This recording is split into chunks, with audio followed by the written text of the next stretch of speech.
Hi everyone, this is Dr. Nitin Chhoda and welcome to this episode of Ignition Time. In this episode, I'm going to talk to you about why the game of money is rigged and how you can play it. Now, this is something you've probably suspected all your life, and I'm here to tell you that you are correct. The game of money is rigged. The entire system is rigged, and I'm going to teach you how to play it. In the next 10 minutes, I'm going to teach you something that you've probably not been taught your entire life. Now, the reason I wanted to discuss this is I read an article, an opinion piece on the Washington Post website, and the title of the article was How the Fed is Driving Savers to Riskier Investments. And I'll link to the article in the description below. And the article said the Federal Reserve's efforts to prop up the economy and stabilize financial markets are working nicely for now, but we are in for a bumpy ride. So in this video, I'm going to talk about three things. I'm going to go over the recent actions of the Federal Reserve. Number two, I'm going to talk about how this helps big banks and big companies and how this can actually hurt lower income and middle income families. And number three, I'll teach you how to play this game, what you can do about it. So what has the Federal Reserve done? The Federal Reserve has slashed the federal funds rate to almost 0%. At the time I'm recording this video, it's 0.05%. Now, what is the federal funds rate? The federal funds rate is the rate at which banks borrow money from each other, and that rate is mandated by the Federal Reserve. So the Federal Reserve essentially controls the rate at which banks borrow money from each other. Now, how does this actually affect you? If banks borrow money at low interest rates, banks will then also offer money at low interest rates. Now, what this also means is that if you're a saver, if you've been someone who's been saving all your life, if you have a lot of money in a savings account, the interest you get in a savings account is now going to be significantly reduced. So for savers, it's actually a bad thing. But now here's where it gets really interesting. If you are a big bank or a big business, you can now borrow money at low interest rates. In fact, you can borrow hundreds of thousands, potentially millions of dollars from banks at low interest rates. Now, why do banks lend money to big businesses and big corporations at low interest rates? A lot of banks lend money to big companies and big corporations at very low interest rates, and those same interest rates are not available to someone who wants to get a personal credit card or to someone who just wants to go out there and get a personal loan. The reason the system is rigged is that banks have better relationships, have unique relationships with big businesses and other banks, and they can essentially have these, you can call them sweetheart lending arrangements with each other. Now, why do big businesses and big banks get money at low interest rates? That's because they essentially create jobs, they can fund businesses, and they can result in the expansion of other businesses when they hand out money. So for example, let's talk about the situation we are in right now. The Paycheck Protection Program, the Economic Injury Disaster Loan, the Main Street Lending Program, all of these are programs designed to transfer a large amount of money from the government, specifically from the United States Treasury, through banks over to businesses, small businesses and big businesses. Big businesses generally have more employees.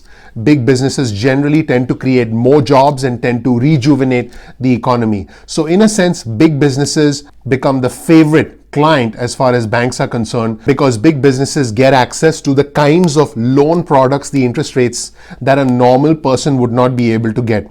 A similar arrangement exists for real estate investors. I'm a real estate investor. I know when I'm buying a piece of real estate and I buy rental properties, I'm able to get very low interest rates because the government essentially wants real estate investors like me to create what can best be considered as affordable housing. As a real estate investor, you get all sorts of deductions. You can write off your mortgage interest payment. You can write off your management fees. You can write off any expenses that come up with the management of rental properties. So as a real estate investor, I get significant tax advantages because what I'm essentially doing is creating affordable housing, so the government in turn does not have to create affordable housing. So in a sense, the way our system is set up is that if a bank or if a business, or for that matter an investor like me, does something that fundamentally helps the government. Now think about this. What does the government fundamentally want? The government wants job creation. The government wants affordable housing because the government doesn't want to deal with homelessness. Now, this is a simplification. There are a lot of other things that a government would want. But if you're a job creator, if you're a large business, now all of a sudden you get access to the kinds of money that a guy living down the street is simply not going to be able to get. You know how it is. You get a credit card, you're late on your payments, you're looking at a late fee. You're looking at a finance charge. And I have business credit cards, and my employees use my business credit cards. We've had many instances where, let's say for some reason we were late on a payment, we forgot, we were traveling, I was out of the country, whatever. All we had to do was make one phone call to the bank, and our late payment fee and our interest fee was just waived just like that, because we were small business preferred clients. So banks are fundamentally geared towards businesses. Businesses get better interest rates. Businesses get better loan products. Investors get better interest rates. Investors get the kind of loan products that a normal individual would simply not be able to get. And the same thing goes for small businesses and large businesses. That is why fundamentally large businesses have an advantage, because they have good relationships and they have private client relationships with the banks that they work with. In fact, big businesses, and in fact me as an investor, I have my own private client advisor at the bank. I don't have to call the bank or go to the bank. I simply text my private advisor. He reaches out to me and he tells me what's best for me. So when you become a larger investor, or when you become a larger business, you don't even talk to the bank like a normal person. You have these exclusive private inside relationships where the bank is now able to give you their best products within the framework of what they have to offer. There's nothing really wrong with this or inappropriate about this. It's just the way the system is. Some people get better deals than others simply because they are larger clients, they create jobs, and they build assets that are backed by a tangible asset like real estate. Let's take a look at the situation we are in right now. The low income earners and the middle income earners are struggling to pay their rent, are struggling to buy food, are struggling to make ends meet, and are depending on stimulus checks and are depending on unemployment benefits.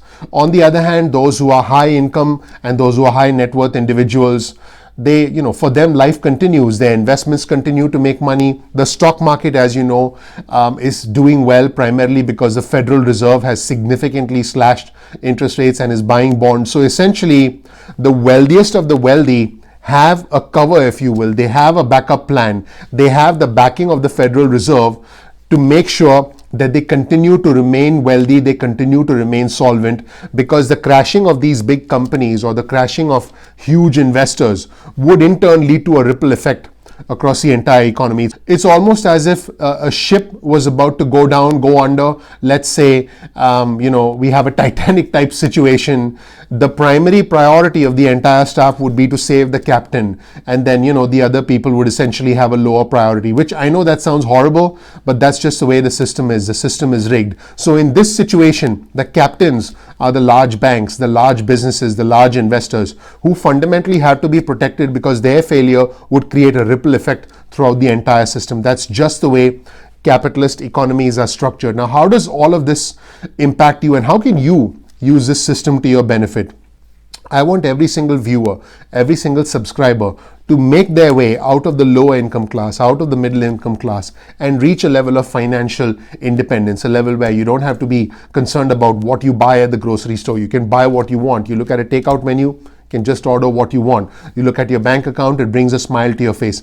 That, by the way, is financial independence, and that is my goal with all of my subscribers at Ignition Time. If you're not an existing subscriber yet, please click the subscribe button below and please enable notifications. If you are a subscriber, thank you so much. Please click the like button. That does help me out a lot, and that helps the YouTube algorithm as well. I would appreciate that. Now, if you're a low income earner or a small to medium sized investor or a middle income earner, you're in either one of two situations.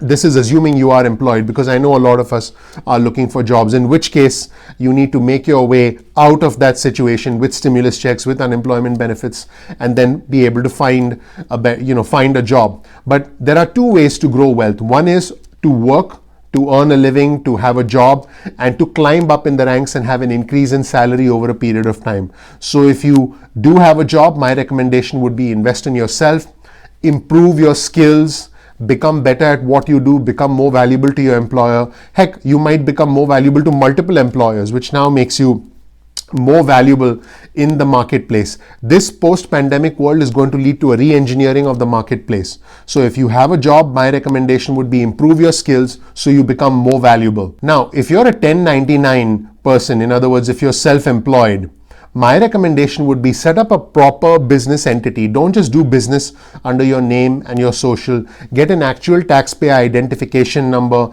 also known as an employer identification number, an EIN number, which is like a social for your business. It'll allow you to keep your business affairs and your personal affairs completely separate. It allows you to essentially make the business more legitimate. Do your books in QuickBooks.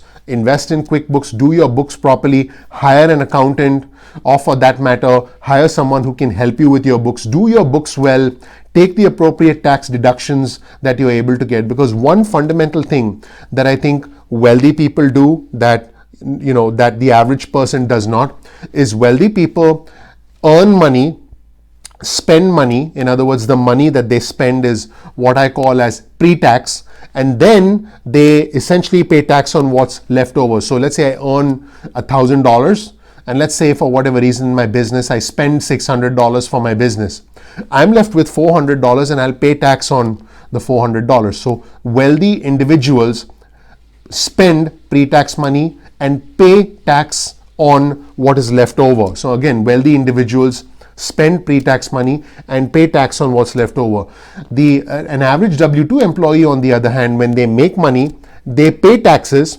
In other words, as soon as they make money, the taxes are taken out by the federal government, and then they spend whatever's left over after taxes. So essentially, the person who's a W-2 employee essentially spends post-tax money. So in other words, if they're earning $1,000, they'll spend anywhere from $300 to $400 depending on their income level. I'm talking federal and state income taxes. They'll be left with maybe $600, and they'll only have that much money to spend, whereas the person who has a business will be able to get legitimate deductions and will most likely be left with more money at the end of the day. You can talk to an accountant for more specifics about this, but again, a self-employed person or an owner of a company or a 1099 spends pre-tax money. A person who gets a W-2 or who earns a salary, who earns a wage, essentially spends post-tax money. That's a big fundamental difference, and that's why the game is fundamentally rigged in favor of businesses, in favor of large companies, in favor of large banks,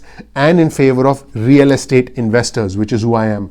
I hope you learned a few new strategies from this video. If you learned something new, please click the like button below. It helps out the YouTube algorithm. It does help me a lot as well. I would really appreciate that. And please, if you're not subscribed yet, please click the subscribe button below, and please enable notifications so you get instant updates about important information like this as we emerge from this crisis and create a new financial future for ourselves. I release videos at 2 p.m. East Coast time most days of the week. I'm really looking forward to engaging with you, interacting with you. Our community is growing very, very rapidly. I appreciate you all. If you don't know much about me, you can learn about me by going to youtube.com/ignition time and then watching the homepage video, so you learn about me and how I was able to retire at the age of 38. Thank you so much. I'll see you in the next video. Bye.